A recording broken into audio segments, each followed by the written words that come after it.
Eastern Region Climate Change Town Hall at the Wote Technical Training Institute.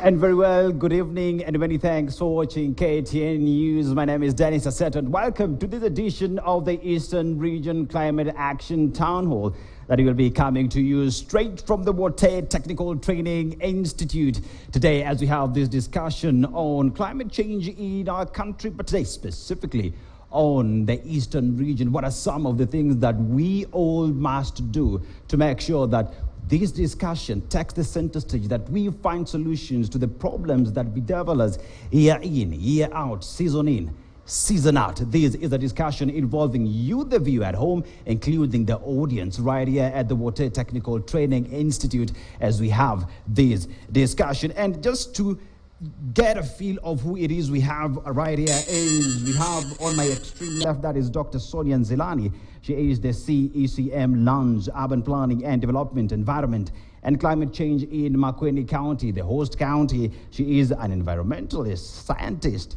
and a champion on the same today. The scientist will be talking to us on what the county is doing. And we go to our second panelist, that is Peter Nzioka, an organic farmer. What does that mean? What does that mean to the people of Makueni County? And he's also a rural environment conservationist and activist. We shall be hearing from Peter Nzioka. And then we have Reverend Lydia Mwithia. She is the Deputy Chief Executive Officer, Anglican Development Services Eastern, and she's also in the Makueni Climate Change Fund Board. She's going to be talking about the church, how the church is involved in matters climate change, what the church must do for us to be able to win this fight. And from the Reverend, we go to Philip Kilonzo. Who's Philip Kilonzo? Now, Philip Kilonzo is Head of Policy, Advocacy and Communications, Pan-African Climate Justice Alliance, that is PACJA, and he has a broad-based leadership experience in policy influencing. PACJA will be talking to us because we've seen them at the Africa Climate Summit, sharing a table with the President, COP28, which has just happened, including many other activities in the country on matters climate change. We shall be hearing from him. And then we go to Mrs. Ndondo Muli. She is the Director Operations at Muli Children's Home. This is close to my heart because I lived close to them. I know what it is they do. And as well, she is, as Director of Operations, she has been involved in various climate action activities, how she's involving the children in these conversations, including the community around there. And last but not least is the host governor, Makueni County, that is His Excellency Mutula Kilonzo Jr., second governor of Makueni County, previously senator of Makueni County between 2013 and 2022. Today, he is at the highest seat in Makueni County as the governor. What are some of the issues that he is doing in this county to make sure that the issues to do with climate change, drought that is perennial with the region are actually handled today? We were at the sundown. The governor will be responding to that because we're being told 30% of sand, but 70% water. What does that mean? How has it changed the people here? But before I get there, when we were getting here, we were being told it is the mango season. So today, no kambani, because I want to go back home with a few mangoes. But I'm not doing these alone. I am with Becky Mwiruri, who will be handling the panelists from the other end. To you, Becky. Thank you so much, Aseto. Most definitely, we will be carrying some mangoes from this place. And I've also seen some pixies. So I hope to carry all that back to Nairobi. Thank you so much for having us. I'll be moderating the audience. Welcome so much to this conversation. And in the audience today, we have Moses Kivungi. I'd like to recognize Moses Kivungi, who's an all-rounded gardener with 29 years progressive experience in agriculture, horticulture, farming, forestry, environmental conservation, and he's also an expert in landscape horticulture. And it's so good to have you here, Moses. We also have Dennis Nguma, who's a climate-smart farmer based at Mavindini. He'll also be talking to us about what he's doing in Mavindini. We have Joshua Munyoki Kalola, who's the principal of Wote Training Institute. Mr. Principal, you could wave wherever you're seated. Thank you so much for hosting us today. And you need to know that actually this place where we are at is a TVET under the Ministry of Education. It's the Wote Technical Training Institute. And they also have a tree planting project within the school. They have controlled soil erosion through proper landscaping. If you walk outside, you'll see the place is a bit hilly, but they've actually controlled soil erosion through proper landscaping. It's a beautiful, beautiful institution. They also have use of e-cooking. When you walk into their kitchen, they're actually using e-smart cookers here. We have community sensitization on e-cooking, and they also discourage charcoal burning. And last and not least is solar training to encourage use of solar. So they have a course in solar training, and we applaud them for the measures that they've taken. Thank you so much for having us here. We also have Phoebe Mwangangi, who's a farmer in Makindu Ward, Makueni County, doing smart climate agriculture innovations and climate change, and who's also a climate change champion. And last and not least, we have Victor Mwalu, who's a law student and also a climate activist, who's going to talk to us about what the students are doing in his space, and especially in the institutions of higher learning. Thank you so much, and back to you, Aseto. And very well. Now, when we talk about issues to do with climate change, there's always numbers, statistics, and facts that do exist. And now let's just talk about the Africa Climate Summit that took place in Nairobi, that is around September last year. And now, some of the facts and key outcomes from that summit were more financing and reforms that are needed. This was a big conversation. We know the pledges that are given there. Now, the overhaul of the global financial system, the president saying that we need to readjust financing system for Africans to be able to get at par with other governments as well, and improved access to concessional loans. Africa's resources key in renewable energy. We have the resources here. I mean, Wote has a lot of sun, but a governor will agree with me. How do we take care of that resource for us to be able to change these facts? Now, the COP28 outcomes that happened around November, December also had issues to do with new funding arrangements. That was what was also discussed at the Africa Climate Summit. Now, the transition from fossil fuel to reach net zero by the year 2050, net zero. How do we get out of that? We know there's a lot of conversation around that, but that we shall be discussing here in terms of going green. I know Makueni County, the governor, we had this discussion earlier in terms of green cooking. Where are we with that? Now, let's go to the challenges in Makueni County. Now, we know the issue to do with the drought. Initially, there were issues to do with sand harvesting, which I'm meant to understand have been controlled as well. Now, we also talk about rain-fed agriculture. How do we get out of that? How do we make sure that we get into irrigation? Sand dam again. The governor insisted we have to go there, and yes, indeed, we were there, and we loved whatever it is that is happening there. The conversation is coming in a bit. And then finally, we go to the Kenya climate change profiles. Now, increasing proportion of renewables. How do we get to that? National grid to 100% by 2030. The fact that the country already uses over 95% of energy in the country is renewable because we get it from hydrogen. How do we scale that to 100%? Now, promoting, climate smart agriculture. Is that happening? And Dondo Muli will be taking us through that, including our farmers here, including the CECM. Now, the government of Kenya, climate priorities, the Climate Change Policy of 2016. We have the Climate Change Act of 2016, the Climate Change Amendment Act of 2016, and many other priorities that have been given to issues to do with climate change. But now, we'll just come straight to our panelists.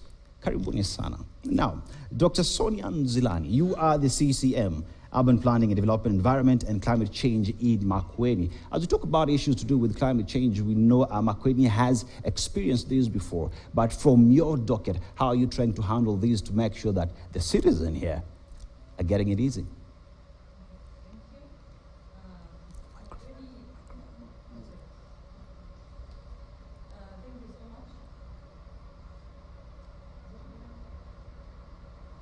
We seem to be having a short technical hitch, but as we wait for that to be fixed, I'll just come to Peter Nzioka. Peter Nzioka, you are a farmer in this region, an organic farmer, rural environment conservation activist. Now, as we talk to you, Peter, what are some of the challenges that you get when it comes to you doing your business in this region? Peter?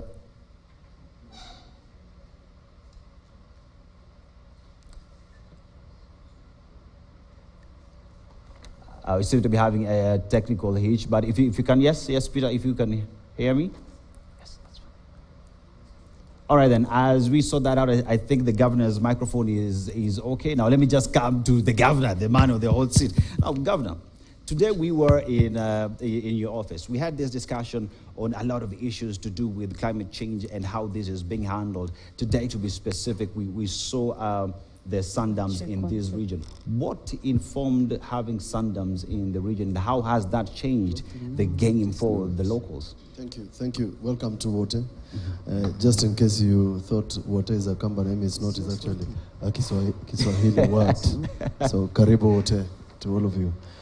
The climate change in Makueni is not new. In fact, by the time we assumed office, Makueni was leading in terms of climate access to climate finance. In fact, in 2015, Makueni accessed nearly 50 million shillings on climate finance. We are victims of the adverse effects on both ends, whether it's drought, whether it is floods. We have been affected severally. We have climate adverse effects of even something we call sand flood, something very unusual that happens because of adverse effects on climate change. But generally, let me say one, that even in Makueni today, we are still finding a proper Kamba name for climate change and climate action. Some of these concepts are misunderstood, and we are doing our level best to ensure that the public understand what we are saying, and it goes beyond growing of trees, because that's not what it is. But overall, I'm happy that the country has moved into this conversation. When I was at the Senate, I participated in the Climate Change Action Act 2016. The first order of business in Makueni as governor was to sign into law a proposal about climate action in 2022 December, and to do an action plan generally. We have led the way, and we will lead the way in Kenya and otherwise about our action on climate change action. We have set up teams in the 30 wards according to the framework of FLOCA, so that the community then participates in climate action, because the adverse effects of climate action in Makueni are not the same every place. So we have allowed the public, through a very robust public participation framework, for them to develop action points and work plans, because they know what affects them. So where there are adverse effects of rivers, there are sand dams. Where the sand is an issue, the Makueni people, through an act that was signed into law in 2015, we have a robust system on sand conservation. In fact, we are now benchmarking with Europe on what it means to conserve sand. I'm sure all of you went to a newly constructed sand dam along Wote River, which filled up in exactly 2 weeks in the month of November.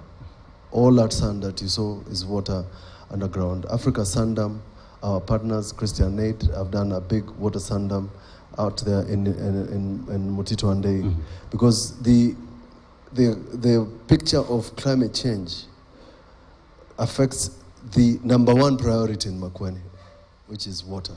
Yes. So the sand dams are connected to water and connected to conservation of the environment.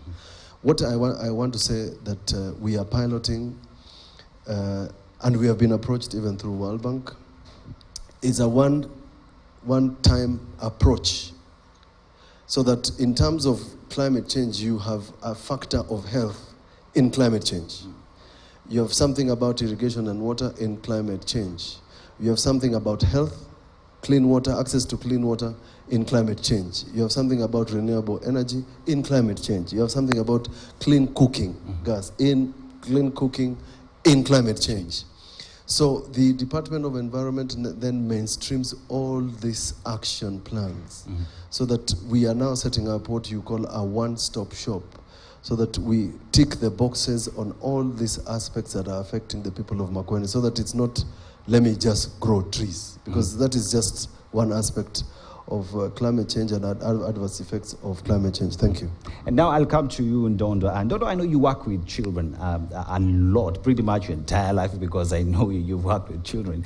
And now here's a question on climate change, even from Eldoret, where I knew you from, we've experienced that in Eldoret. Now we come to Machakos, where you're based, and the same is there, but there's something you're doing with agriculture and including children in that. So just take us around that and how that is making it easy for you to feed these children, to be able to lower how much you're spending on issues, things like food, electricity, and all that? Thank you so much, Dennis. It's really an honor and a pleasure to be here. Thank you for having this very constructive conversation here in Wote, and not any other region, but the Eastern region. So we are so grateful. And Muli Children's Family, as a lot of people would have it, will just think we are taking care of children. But we're a children's place or a family whereby it goes beyond just taking care of the children, but a family. Now, if you think about a family, it contains production of food, water and everything. So in Muli Children's Family, having the different campuses, we have about 11 campuses in all over different parts of Kenya, and the major ones are in, there's one in Yatta, and there's another one in Dalani, which are all in the sub-county of Machakos region. Now, that is where we've taken a notch higher in making sure that all the 6,800 children plus are actually able to get food. We produce our own vegetables in our farms. Yes, it's an arid, semi-arid region, but we're able to produce vegetables throughout the year and fruits throughout the year, and not mentioning things like maize, that we have green maize from January to December. How do we do that?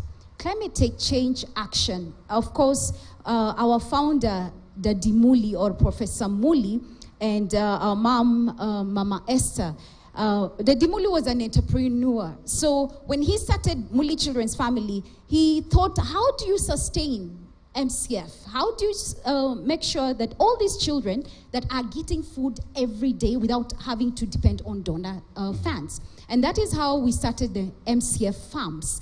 The MCF farms, we produce vegetables. We don't rely on rain-fed agriculture, because that, as we know, has a challenge. And therefore, we have irrigation, overhead, and more so drip irrigation. Why drip irrigation? You can be specific in putting the water where it is needed, and you do not waste water.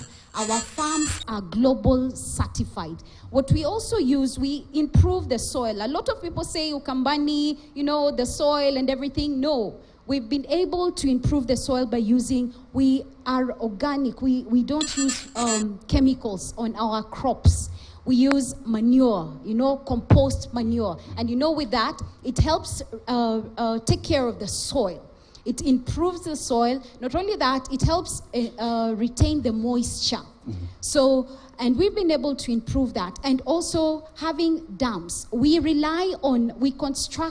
constructed several earth dams that we do a lot of water harvesting. So runoff water, roof harvesting from our greenhouses. So we have sufficient water to take us for almost like 5 years. If there was no rain, we will still have water irrigating our farms. And let me just go to Philip Kilonzo on the other hand. And Philip Kilonzo, now you from Pakja, you handle policy now. When you talk about issues to do with climate change, there is the subject of policy. How do we have this conversation broken down from the elite level to make sense to the people in the Eastern region, people in Wote, so that they understand that what was discussed in SES, what was discussed in COP is ABCD, and this is how it will benefit you. These are the solutions that are getting to you.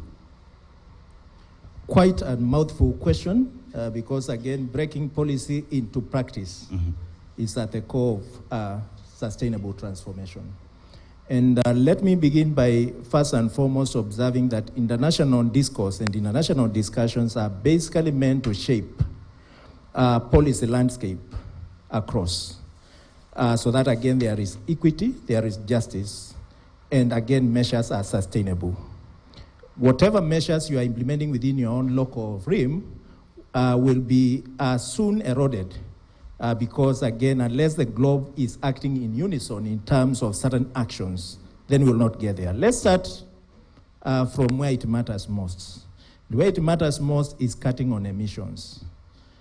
developed countries have stuck on their traditional mode of production, which is high carbon intensive.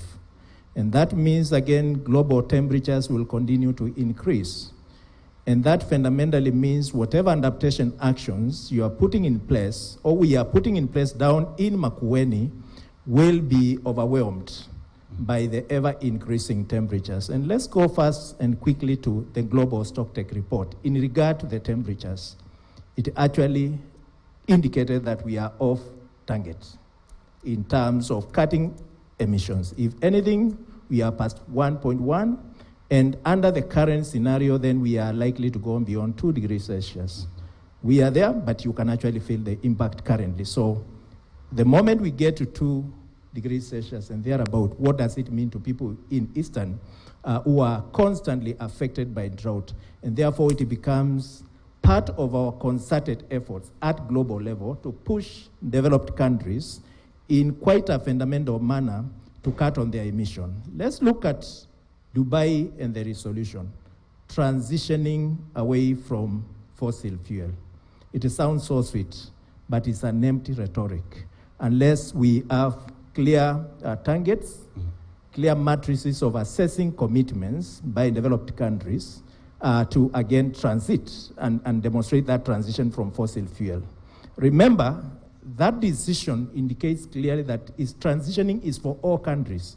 So essentially, it means then that decision might also be punitive when you begin looking at how you use fuel in Makueni to power other systems in that particular regard. So you need to look at that decision in retrospect. But let's build a traction, and I'll stop after building that traction. If you look at the vulnerability, and I'm happy Mulis are able to do it because they have some fairly little resources to invest in it. But let's look at women farmers, poor ones, who are the front line of climate injustices. Basically, you'll find that they are struggling with the question of adaptation. How do they adapt their systems to climate change in absence of the means of implementation, which is funding? Let's go to the discussion. Climate discussions have actually hanged where it matters most, and this is in adaptation.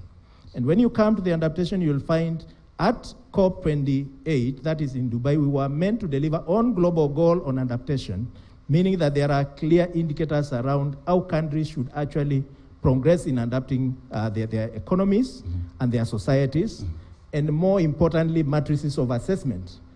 That was missing. The goal was not secured in Dubai.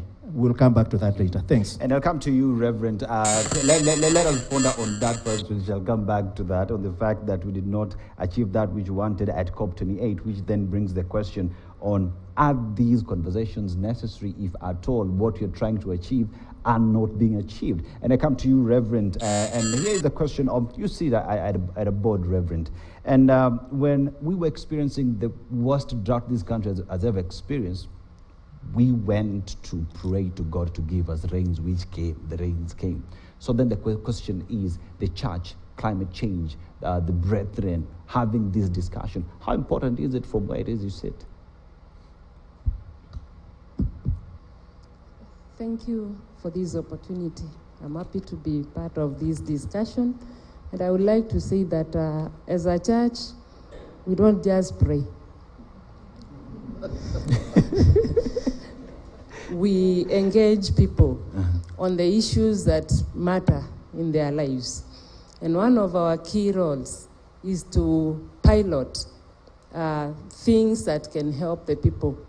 Like several years ago, we piloted county climate change fund mechanism. And we did it in 6 wards in this county. And we were able to come up with interesting stories concerning the impact of that project. And based on that, this mechanism has been taken up by the World Bank, and it's being implemented in the 47 counties. So it is a plus to the church. Another thing we do is to engage the communities to look into their vulnerability, the risks the capacity that they have to address the issues internally and externally. And once we get to understand what they require externally, we mobilize funds. We write proposals with the communities to funding partners like we do to Christian Aid who are here, and we are able to get funds to help the communities address the issues that they prioritize, that they identify and prioritize. So we've seen engaging people to come up with to identify their issues and to come up with plans to address the issues as one of the sustainable ways. When people are engaged and they are part of the process in decision making, they own that project and they protect it. We are also into policy as we work with the county government of Makueni. We look into what we can do as a church and as a board. We look into areas that need to be addressed, and we look into how we help the county to incorporate some of them. We are happy that when we were piloting the county climate change fund mechanism, we were able to come up with a climate change fund regulation. It was the first in Kenya. The piloting counties were 5: Makueni, Kitui, Garissa, Wajir, and Isiolo. And Makueni was the first to come to do the climate change regulation. That is a plus for the county. And we feel good when we are working with this county because it's a county that takes things to a higher notch. As a church, we are also looking into what risks have been identified and what climate actions have been identified by the county, so that as we plan as an organization on what to address, we take up some of the issues that the communities are coming up with. We are partnering with different partners. We have over 10 funding partners, and all of them address different issues. Others complement what other partners are doing. And we are happy that in this county, we are not just looking at the adults. We are also looking at the youth and women. There's a project that we are doing with the county that is targeting 650 youth and women. And we are happy that the county has taken up to double the number and train people at ATC. And so this is a project which is going to involve the youth and women in doing alternative sources of livelihood. And we are happy that we will not be looking at the skies. We will not be just waiting for the rains. These youth and women will look into other options that are there, like poultry that doesn't require rain, other activities that don't require rain. They are also looking at, into horticulture. Where there are water structures, they are looking at what high-value crops can they grow, and they get income from that. And those are some of the very first right here in Makueni County, and I'm pretty sure the people will be able to respond to that and how that has changed them and what more needs to be done, if any. And I come to you, Peter Nzioka, an organic farmer and rural environment conservation activist. Nzioka, in your day-to-day activities as a farmer, how do you go about your business? What assistance do you need from the county? Have you received any? If not, have you had this discussion with the government? Yeah. I think most of us here, and almost every other person, is living because of agriculture. Is that correct? Yeah, if it were not for agriculture, then nobody should be living. What we as farmers, I as a farmer, I'm doing is that I'm trying to innovate, to counter, to mitigate climate change. Number one, we are trying to see how we can combat the current rain, which is not reliable. Number two is that we are trying to use the seeds which actually adapt to climate change. And that's our seeds, the seeds which were used by our forefathers. And those are the seeds that are adapting. Because we as I as a farmer, I just say that that kind of seed has a sensor, as opposed to the other which have got other things we don't know. So what we actually do is that we are advocating agroecology. Agro is agriculture, ecology is environment. So with agroecology, we are actually using the indigenous knowledge, like use of farmyard manure,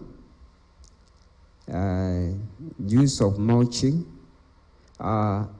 We used to, long time ago, we used to have what we call a slash and burn. But these days we are having slash and mulch. So that is an approach which means that it can sustain our crops for quite some time. As you know, these days rains usually, like for example, it can rain for 1 day, a heavy one, and then last for at least 2 to 3 weeks without runoff. So in that period, we sustain our crops through mulching, and farmyard manure actually takes longer because it retains water. Mm-hmm. Number 4 is that we are actually trying to harvest water and conserve the water. Harvesting the water through, there are some innovations, we call them swells. Swells acts on 3 principles. Number 1 is that you slow the water.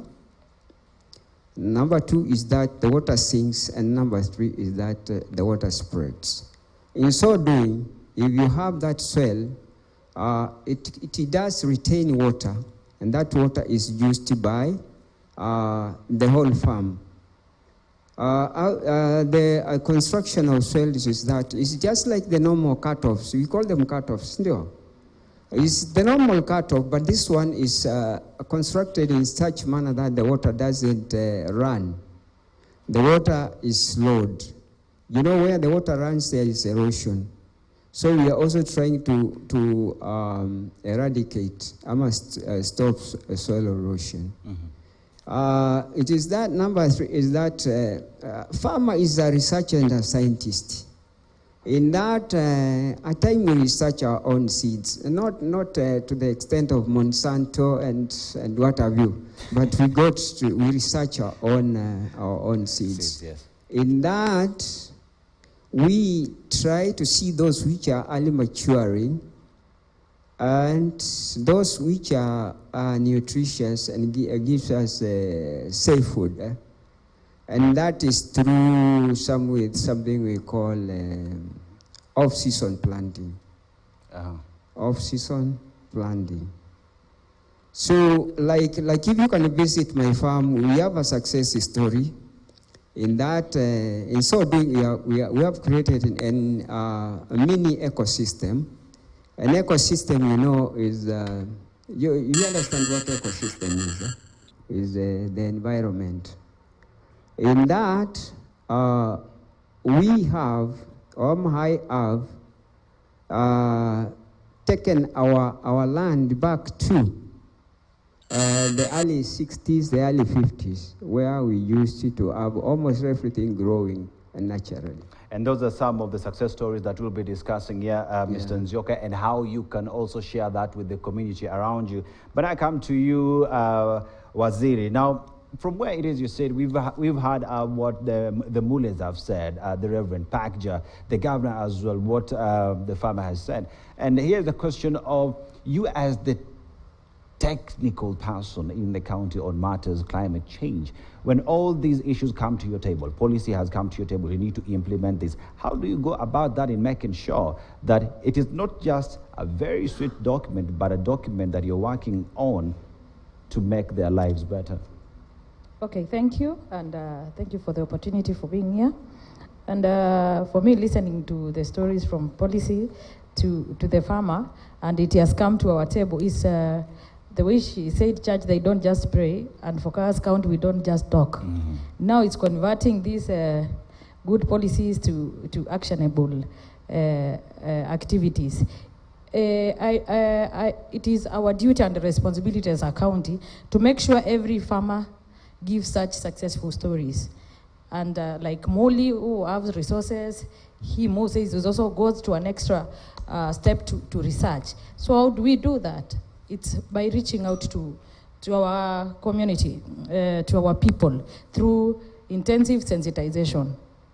How do we ensure they know all these signs, what is happening? Because that 1 degree is talking of an extra degree in the atmosphere.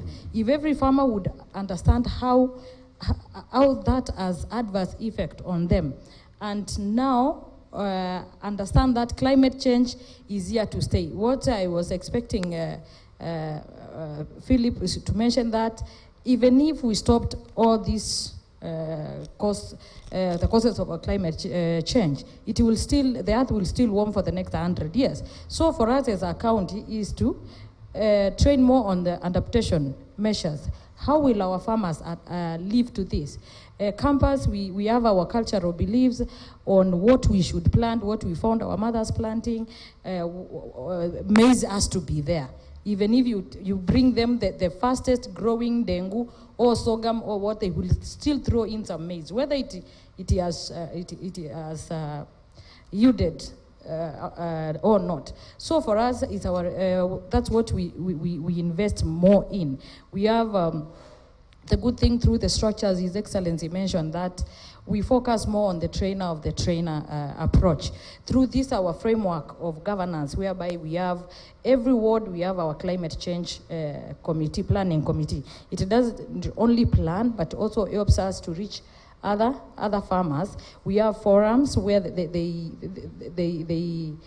reach out to them, and we have through this when the committee sits, they will identify the risks and the vulnerabilities of that particular ward, then help us identify the interventions, and they don't stop there. When we form the action plans, now they go ahead to help us in resource mobilization. We know the national basket it's not enough for everyone. So it is us for county also to ensure how will we get that extra resource to help our people.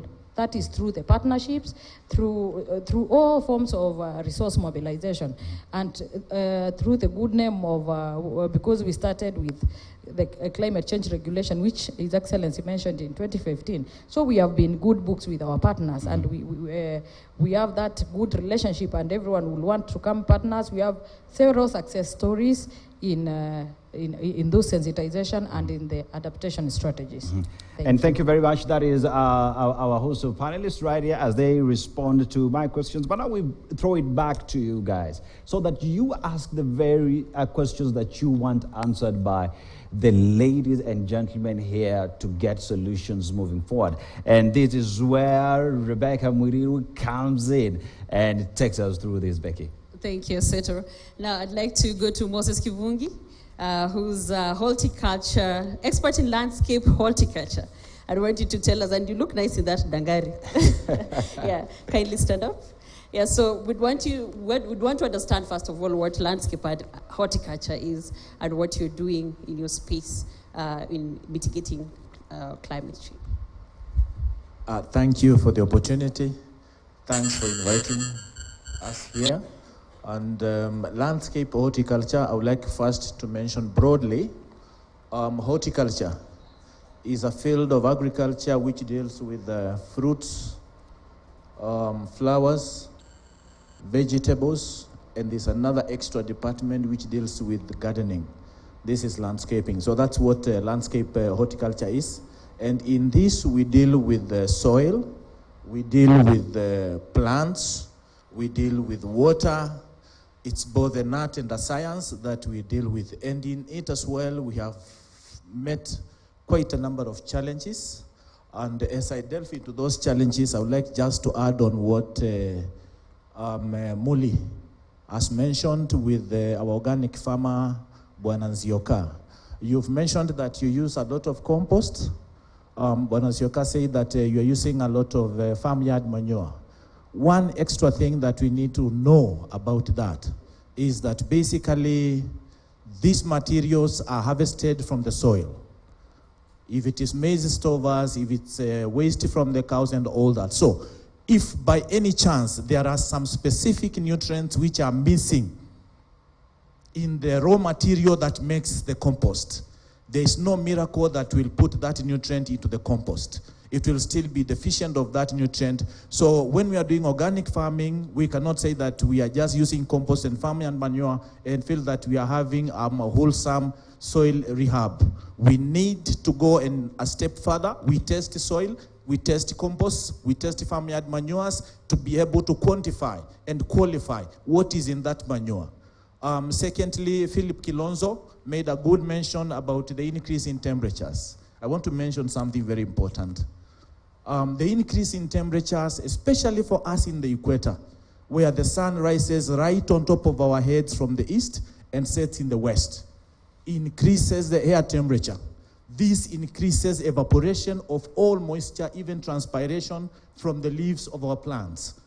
And what happens? The hotter the environment, the lighter the air, the faster the movement of the moisture that is picked from our grounds. So it would hardly have any opportunity to condense and give us sufficient rainfall. That rainfall, we should obviously think of sending a precipitation performer to those places in the west. Western Kenya, Uganda, Rwanda, DRC, that is where the moisture picked from our place here goes to rain. Basically, in my act of landscape horticulture, we've had pestilence challenges, we've had soil-based challenges. I'm involved in the analysis and fertilization recommendations, both for landscape horticulture and general agriculture. I have tested soils from the slopes of Mbooni all the way to the big farmers along the River Athi, Nyamtito and Day. And I can tell you our soils are sick, our soils are deficient of nutrients. We need to attend to the foundation which supports all plant life, because all of us here are dependent on soil for our food, for our water, and there are serious consequences coming to face us. What Nzioka has talked about in terms of seeds and propagation materials, we need the county government to have its own source, internal source of getting us proper seeds. Otherwise, Monsantos are going to give us a heavy time in the future. It's predictable already. Thank you for the opportunity. Wow. I don't know that some of us, I'll ask the students later on what horticulture, what is it, like landscape horticulture is. I want to talk to Phoebe, who's a smart farmer. If you have any questions, I want you to ask questions, Phoebe, as a smart farmer. I thank you for the opportunity to be in this forum. Mine is somehow general, because when we are talking about climate change and climate action from the farmer's point of view, the language may be too high for the farm. I wonder from the minister, His Excellency, the governor, and the rest of the panelists there, are you doing anything to make the language more understandable to the farmer? Because you'll find that the farmer may not understand these terminologies. Can we have a system which will reduce this language for the farmer, bearing in mind that it is the farmer who is hard hit by this climate change? The farmer cannot put food on the table, and that is the most basic important thing for the farmer. So can we have a language which will help us as farmers to be able to understand what you are saying, what we are supposed to do, as much as we are doing these innovations which we are already adapting? Can they be farmer-based, please? Can you have the farmer at the center of the whole thing? Thank you. Thank you so much for the recommendations. I want to go to a student here who's a lawyer, but also happens to be a climate activist, climate change activist. What are the measures that students are taking in mitigating climate change effects? Thank you so much. My name is Victor Mwalu. I'm a former student leader, president at Mount Kenya University, and the current Secretary General of Kenya Private Universities Students Association, and a climate activist, and a Makueni youth leader. I have a question, 3 questions to Waziri, Governor, and Mr. Philip. The first question is, I was reading an article you published, Waziri, in the African Journal of Climate Change and Resource Sustainability, and congratulations on that, titled Assessment of Climate Change, Anxiety in Youth. My question is, Daktari, what policies have you enacted to address climate change anxiety in youths, and how to improve their adaptive capacity? Because I highly believe climate change anxiety is an evolving issue right now, not only in our country, but the whole of the nation and the rest of the world. My second question goes to...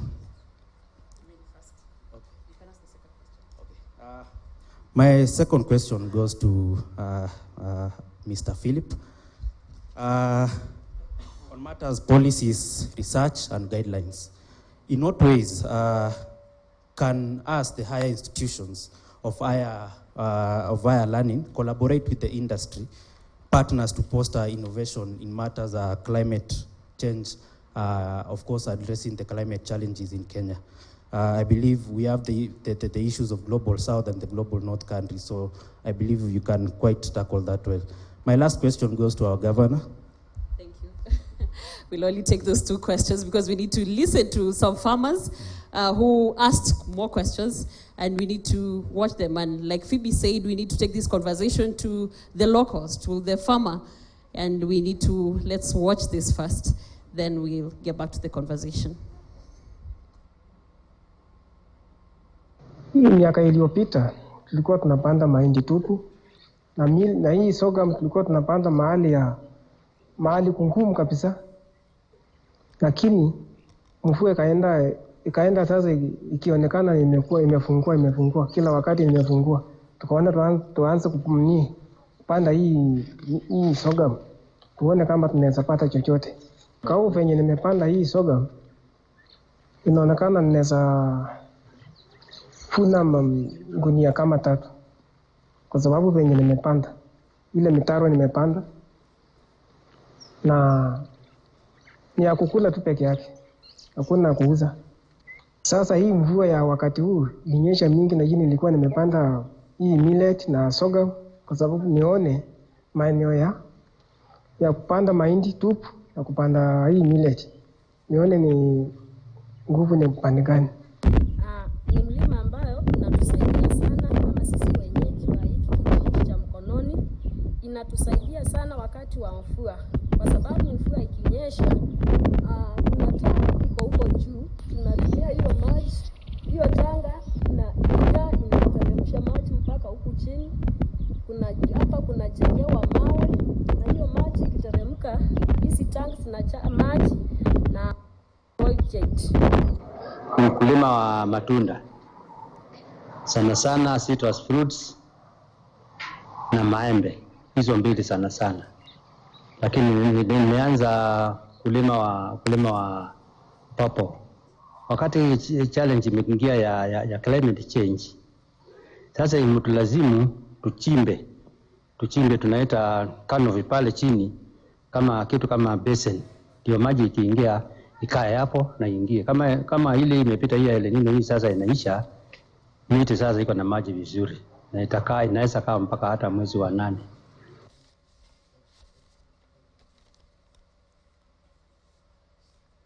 And yes, indeed, those are just some of the questions that have been asked by very many farmers, including our audience today. And Governor, there's a subject that has been raised here in terms of breaking down these terminologies so that the farmer understands what it is you're talking about. When you talk about adaptation, mitigation, even climate change itself, maybe we need to sit down today and agree what is this Kamba word that means climate change, so that when you say it, they understand it.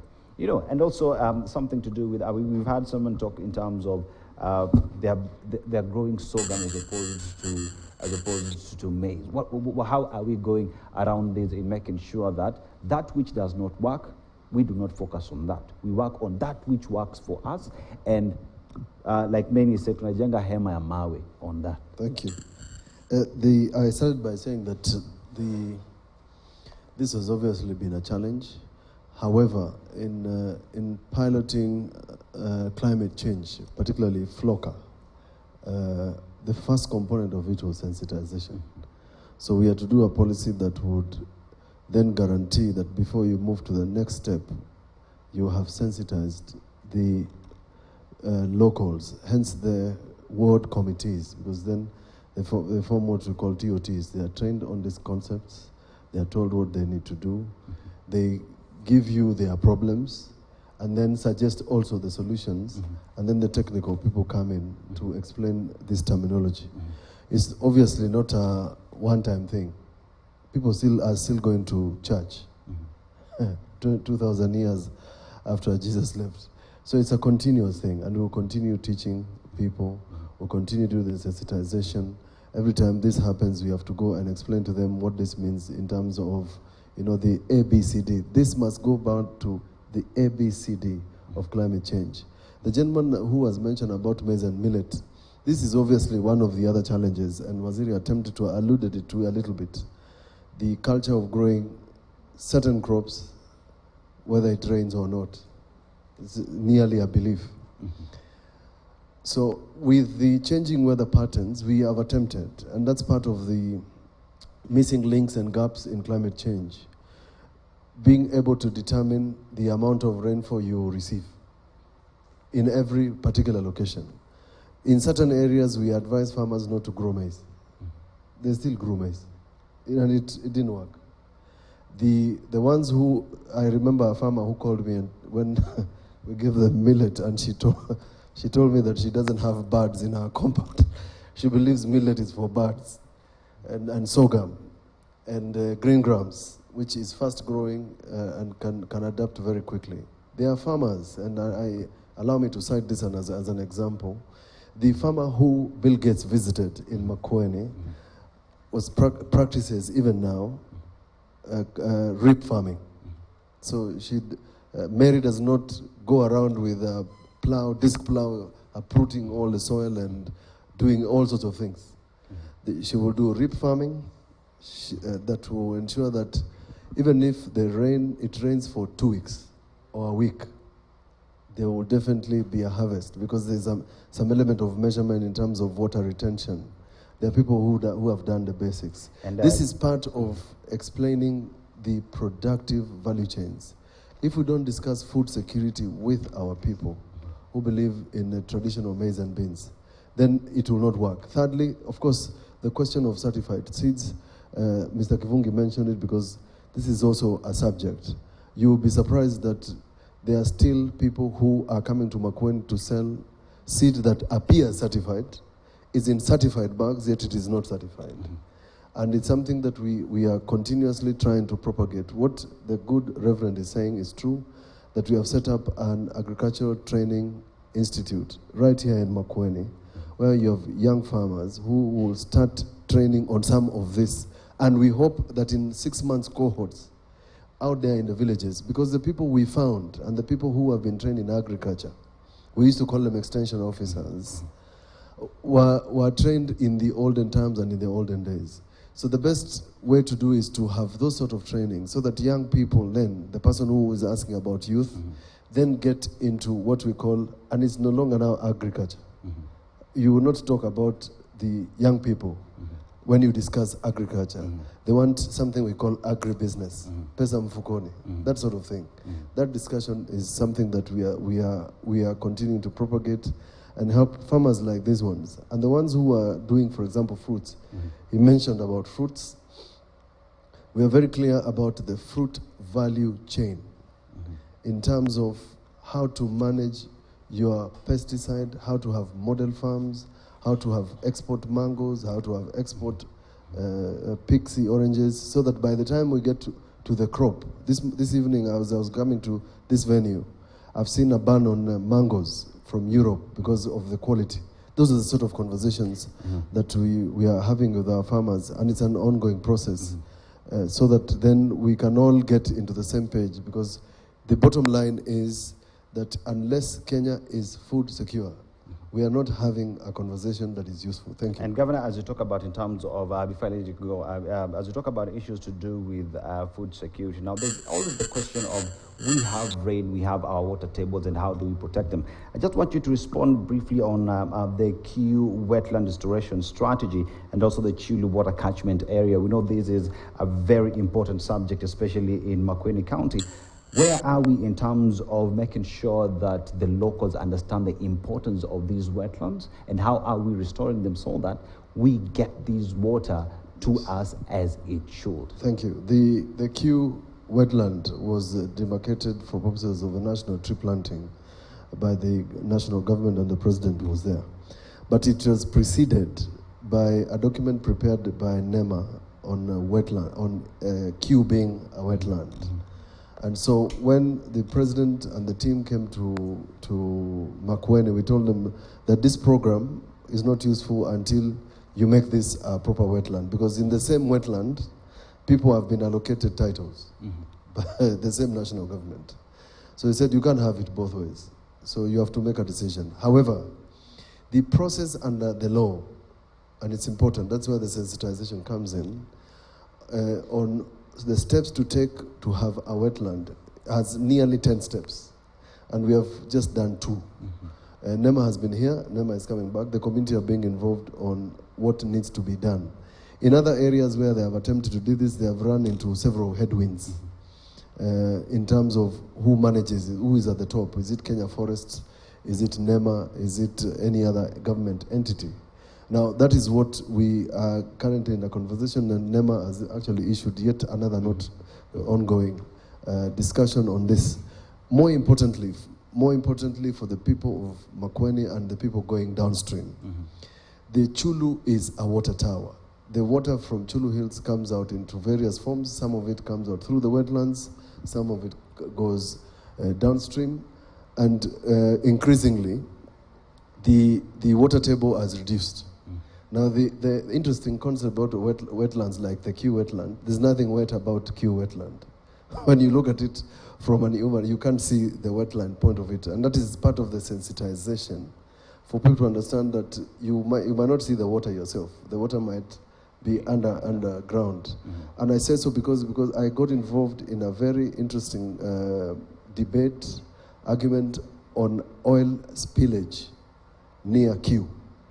The new pipeline in 2018 had a small, it was punctured and released a lot of diesel into the water table. And 3 feet into that area, you will find underground rivers, not just water, but underground rivers. The water that is going all the way into Mombasa is from Mzima Springs. The Mzima Springs and the Uma Springs is from Chulu, which is part of the ecosystem of Chulu. So that ecosystem is being mapped by the Kenya Water Towers Agency so that you start protecting the water table. Because a lot of people are consuming water that is not safe. That's part of climate change action, clean, safe water. The water that comes from Makueni all the way from Kajiado also comes from springs. And therefore, this is an ongoing conversation. I'm not particularly pleased that about we as a country protecting our water sources. Because in other jurisdictions who understand what this means, you would not see any human activity in any water area.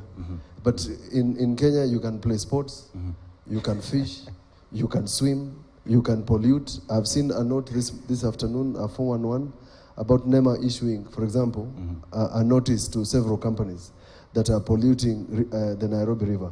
The law requires that you give them what is called a restoration order. And under the Environment Act, the polluter pays. Thank you. And I come to you, and now, where it is you work with children, yeah? you collect rainwater. You use these for a very long period. And here we're talking, the government is talking in terms of protecting our water towers, making sure that it is working for us. How is it important for the stakeholders involved, the local communities who've been given this land at the water towers, also the government in making sure that it protects that, it stops issuing these title deeds? How important is this conversation for the people here? Thank you so much.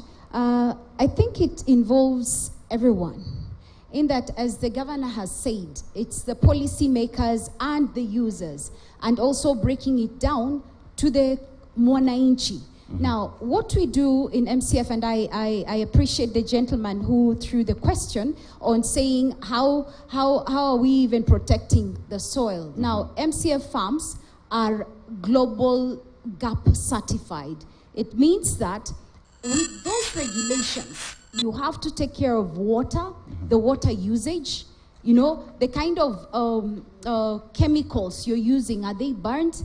Do you actually test your manure? Do you test? We have to test continuously our manure, test our water to see, is our water polluted? Is what we are producing? So that is a continuous conversation. And when we collect the water, we have greenhouse covering. We collect that water, and it's that water that, you know, when it's rainwater, when it's flood water, when it's runoff, that's the collection of water that we have in our dams. So it has helped in making sure that even when we construct more dams, and with the previous water that we had, the rains that we had, we have been able to ensure that we have sufficient water. Not only that, we have fish. You know, you have to look at it wholesomely. Fish farming is introduced. And we don't work in isolation in MCF. We have the community members, of which we have over, in high seasons, when we're having the French beans harvesting, we have over 500 people from the community who come. And that is how we actually are introducing them to not only having greenery places, you know, grass in between, planting trees. And we have deliberately been training the communities around to carry what they learn from MCF into their homes. And we've seen others who have been able to make, water pans. So we have the eco-agriculture. Eco-agriculture is whereby, now I go to those big terminologies, is whereby we are open to learning. We are open for all the community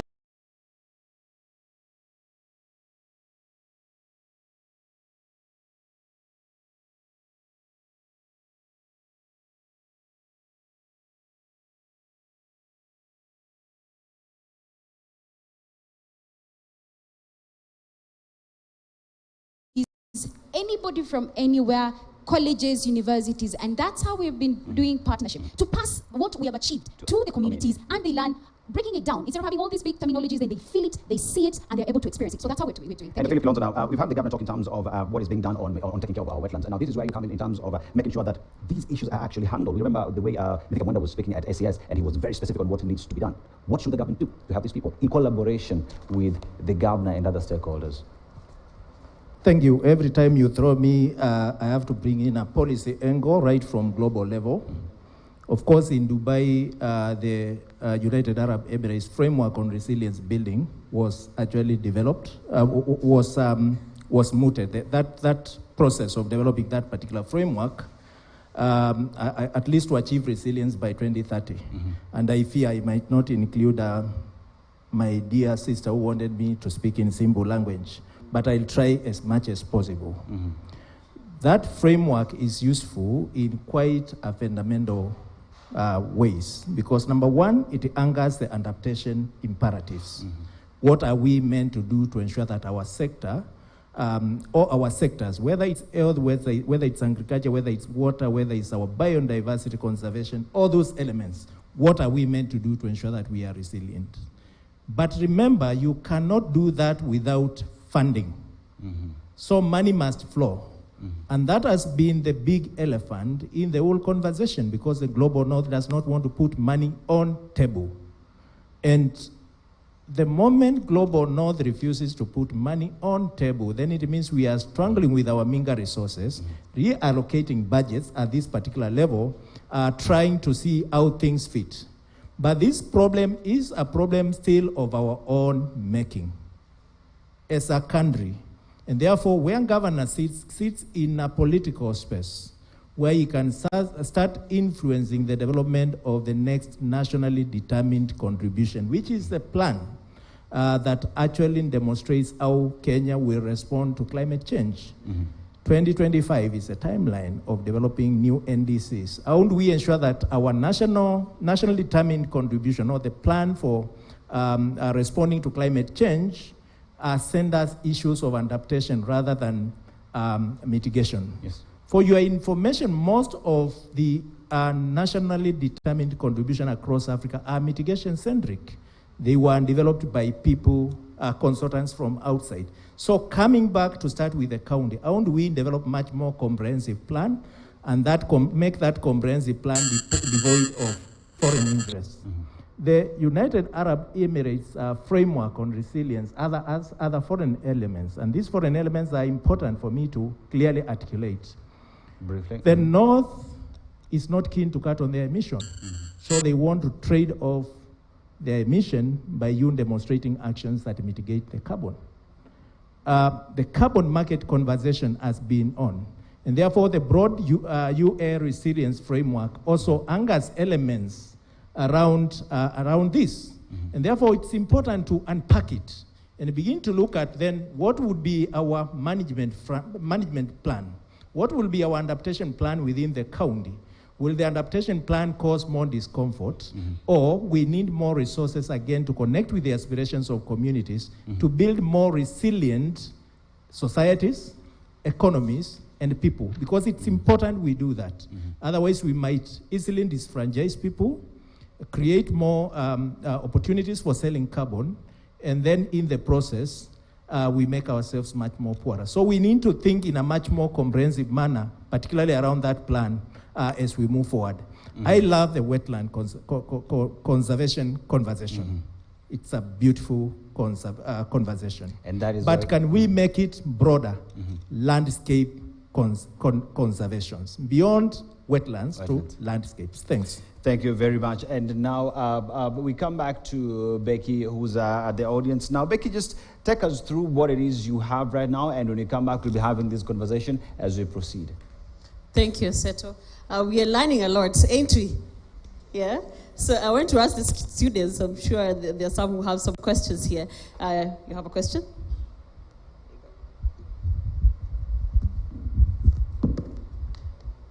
Hello.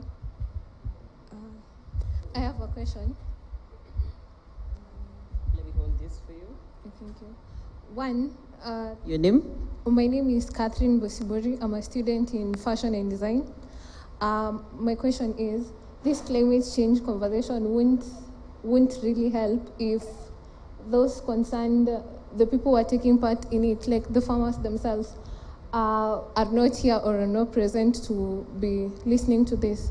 How are we getting this information to them? How we, apart from funding being the problem, there is information. Information is free. It can be moved from us to them.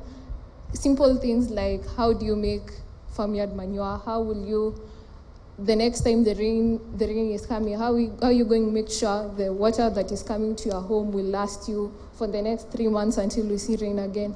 How we can't just be saying every time funding. There has to be something which has to be done before we get to the funding. Before that poor girl who is getting water from that dam gets infected by the dirty water, something like that. Before we get to that, something has to be done. Yeah, thank you. Wow, that's a fashion student. A round of applause for her. We have Moses there. I'd like you to pass this microphone to Moses.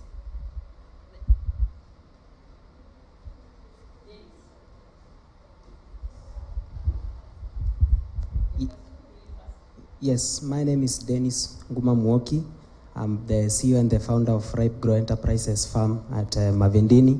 And maybe just to have a quick, Mavindini is one of the dry places in Makueni, but we are there to show that it is possible to do farming even in the most dry places. And we are making our reference from farming in Israel. So as a county, we would like to incorporate the leaders to actually try to give us an opportunity as the youths to go and to educate other farmers by creating forums for the youths so that they can be able to learn. Like I myself, I got encouraged when I visited a farm in Yatta, where we have Bishop Masika, where he's doing some wonders there. It is also an arid land. So, Bwana Governor, if we could have an opportunity for the youths to be engaged more into exposure, I think they will now move from what, Governor, you are referring to, agriculture, to agribusiness, because the culture bit of it is tiresome. We need money. And as the president of the Africa Development Bank, Dr. Adesina, says, that the future billionaires are going to be those who are going to engage into farming, because the population of the world is increasing, and therefore, as youths, who would not like to become a billionaire? So I welcome our youths to get into farming, and I know we are going places. Thank you. Yes, and that's some of the questions that we're getting from the panels down there in terms of as much as you talk about funding that, Philip, you are alluding to, there is the need of us talking to the farmers to make sure that these solutions, they get it first. And before we start going to the West and asking for these funds, as much as we deserve it, $700 million, we deserve it. And now I think as we go around these discussions, the youth want to be involved, the farmers want to be involved. There's the issue of the wetland that you're saying it needs to go beyond beyond just water towers. Now, let me come to you, Reverend, briefly in, say, 1.5 minutes. Briefly, just tell us in terms of the church in telling your brethren, telling the region, the importance of these water towers and just getting out of them, because that is what we depend on. Yeah. Thank you for this opportunity. I would like to say that as a church, we are looking into issues like those of wetlands and how best we can protect them. Mm-hmm. And I like what one of the leaders of this county said, that we need to move out of our cultural practices that are leading us to destroying such areas. And he said, as the Kamba community, mm-hmm. we like asking for dowry. And we are asking for 36 or 48 goats and 12 cows for our girls. And he said, instead of asking for those cows and goats, can you ask for 2 water tanks of 10,000 liters, and you'll be out of water issues. And the catchment areas will be protected, because we will not take our cows there. You know, when we see green, we see food for our cows and goats. So as a church, we are taking that seriously. What are those cultural practices that we need to discourage? And as clergy, we are looking into how we sensitize the churches, the community that we are working with, so that they don't get into issues that cause danger to the wetlands and to the catchment areas of our water sources. So as a church, we are really into that. And we are looking into how we can document and share. Our fashion designer talked about how the information will get to the to the community. And yes, indeed, this conversation continues. And yes, indeed, we're going into a short commercial break. And as we go into the news back in Nairobi, this conversation here continues. And now online, that is on YouTube, on Facebook, and even here on location. But now, as we have that discussion and you take this short commercial break, you're being told, ukitisha rorashio, you need to also ask for a tank. How important is that? We are having that discussion after this short commercial break.